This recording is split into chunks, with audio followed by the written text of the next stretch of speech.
यड्राव बँकेकडून शेतकरी, युवा उद्योजकांना आर्थिक पाठबळ. आमदार राजेंद्र पाटील यड्रावकर. यड्राव बँकेची 32वी वार्षिक सर्वसाधारण सभा संपन्न. सहकार महर्षी स्वर्गीय शामराव अण्णा पाटील यड्रावकर यांच्या मार्गदर्शनातून स्थापन झालेल्या यड्राव बँकेने गेल्या आर्थिक वर्षात व्यवसाय वृद्धी, शाखा विस्तार आणि डिजिटल बँकिंग सेवेत लक्षणीय प्रगती साधली आहे. शेतकरी, युवा उद्योजक आणि व्यावसायिकांना बँकेच्या विविध कर्ज योजनांद्वारे भक्कम आर्थिक पाठबळ देण्यात सातत्य राखले असल्याचे प्रतिपादन आमदार राजेंद्र पाटील यड्रावकर यांनी केले. ते जयसिंगपूर येथील द मर्चंट असोसिएशनच्या सभागृहात आयोजित यड्राव बँकेच्या 32व्या वार्षिक सर्वसाधारण सभेत बोलत होते. सभेची सुरुवात व विषय पत्रिका मंजूर सभेच्या प्रारंभी स्वर्गीय शामराव अण्णा पाटील यड्रावकर यांच्या प्रतिमेचे पूजन आणि दीपप्रज्वलन करण्यात आले. बँकेचे व्हाईस चेअरमन दिलीप मगदूम यांनी स्वागत केले, तर मुख्य कार्यकारी अधिकारी श्रीशैल नायकुडे यांनी विषय पत्रिकेचे वाचन केले. सभासदांनी सर्व 13 विषयांना एकमताने मंजुरी दिली.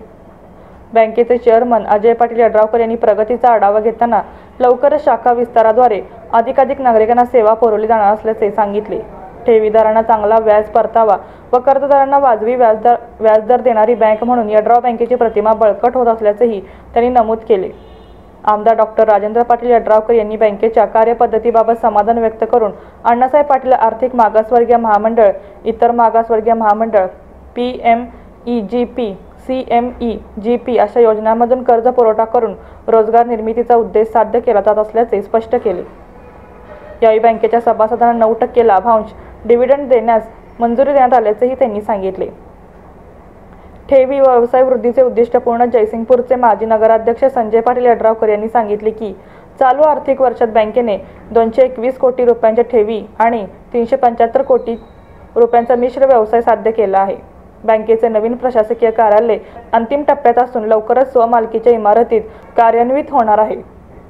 उपस्थित मान्यवर व सत्कार सोहळा या सभेस शरद साखर कारखान्याचे संचालक आदित्य पाटील यड्रावकर, लेखापरीक्षक VK बस्तवाडे, संचालक मंडळ सदस्य अनिल बागणे, आशिष मुरचिट्टे, कुमार उपाध्ये, बँकेचे संचालक वैभव कर्वे, प्रशांत अपिने, प्रदीप चौगुले, विशाल आवटी, संजय पाटील, महिला संचालिका सौ त्रिशला संजय पाटील यड्रावकर, सौ कल्पना मोरे, सौ सुलभा चौगुले, सौ शोभा पाटील पराज तसेच सचिन देशिंगे, तज्ज्ञ संचालक निलेश पाटील, CA BD पाटील आणि इतर मान्यवर उपस्थित होते. कोल्हापूर जिल्ह्यात विविध शैक्षणिक परीक्षांमध्ये यश मिळवलेल्या गुणवंत विद्यार्थ्यांचा मान्यवरांच्या हस्ते सत्कार करण्यात आला. सभेचे सूत्रसंचालन बबन यादव यांनी केले, तर आभार प्रदर्शन सचिन देशिंगे यांनी केले.